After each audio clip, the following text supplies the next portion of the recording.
Sneezing ആരെങ്കിലും തുമ്മിയാൽ നമ്മുടെ നാട്ടിലും പുറത്തൊക്കെ അമ്മമാർ ആരെങ്കിലും കൊച്ചു കുട്ടികൾ തുമ്മണ കണ്ടു കഴിഞ്ഞാൽ അവരെന്ത് പറയും? അയ്യോ, God bless you, God bless you, Eesho രക്ഷിക്കുക. മലയാളത്തിൽ ഹരേകൃഷ്ണൻ പറയും ഈശോ രക്ഷിക്കുക. അവർ കാർത്തന്മാർ പ്രായമുള്ളവർ സ്ത്രീകൾ പറഞ്ഞിരിക്കും, നമ്മളൊക്കെ ഇപ്പോൾ മറന്നുപോയി.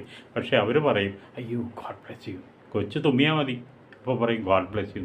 എന്തുകൊണ്ടാണ് ഈ ഗോഡ് ബ്ലെസ് യു വന്നതെന്ന് വെച്ചാൽ, നമുക്ക് കൊറിന്ത്യൻ ഷെപ്പേർഡ് അവിടെ ഒരു പ്ലേഗ് ഉണ്ടായിരുന്നു പണ്ട്, ഗ്രീക്കിലൊക്കെ മറ്റോ ഉണ്ടായിരുന്നതാണ്. എത്തീനിയൻ പ്ലേഗ്, ഏതൻസിലുണ്ടായിരുന്ന ഒരു പ്ലേഗാണ്. ആ പ്ലേഗിൻ്റെ ആദ്യത്തെ സിംറ്റം എന്ന് പറയുമ്പോൾ വന്ന് പിടിപെട്ടിട്ടുണ്ടെങ്കിൽ ആദ്യം തന്നെ തുമ്മൽ കെട്ടുകഴിഞ്ഞാൽ ആൾക്കാർക്ക് തീരുമാനിച്ചോ ആ പ്ലേഗ് വന്നു കഴിഞ്ഞാൽ death is sure, definitely you die എന്നുള്ളത് അറിയാം എല്ലാവർക്ക്. അപ്പോൾ അവർക്ക് ചെയ്യാവുന്ന മാക്സിമം ഒരു benediction, last final benediction they can give is that God bless you, നിന്നെ ദൈവം രക്ഷിക്കട്ടെ, ദൈവത്തിൻ്റെ അടുത്തിലേക്ക് പോയിട്ട് ദൈവം രക്ഷിക്കട്ടെ എന്ന് മാത്രമേ പറയാൻ പറ്റുള്ളൂ. അതുകൊണ്ടാണ് സ്നീസിങ് എന്ന് പറയുന്നത് വളരെയധികം പ്രമാദമെത്തി.